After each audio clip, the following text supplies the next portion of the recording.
မနဲ့အစောကြီးထပြီးတော့ငိုနေတာဟာတရှုံရှုံနဲ့ဘာအတန်လဲပေါ့ထကြည့်တာဒီမှာငိုနေတာနာယိုကြည့်လိုက်တော့သူစားအိဝစားတွေလဲအကြောင်းဝစားတွေလဲပြီးတော့မှမနဲ့အစောကြီးမှကြည့်အစောကြီးထပြီးတော့သူစားထကြက်နေတာ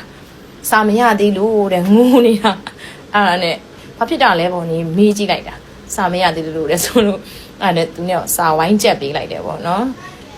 တော်တော်လေးစိုးရင်ပူပန်နေတာအဲ့နဲ့သူ့ကိုချော့ရတာပေါ့နော်ကဲမဟုတ်စာကြီးလေးစားပြီးသွားတဲ့အခါကျလို့ရှိရင်စာလေးကိုလှုပ်ဆိုပြီး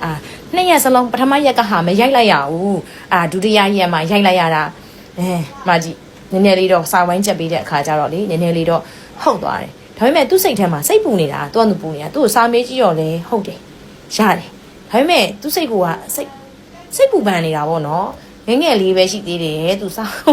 မရဘူးပဲပြောနေတော့ကျမလည်းစိတ်တွေပူနေတယ်ပေါ့နော်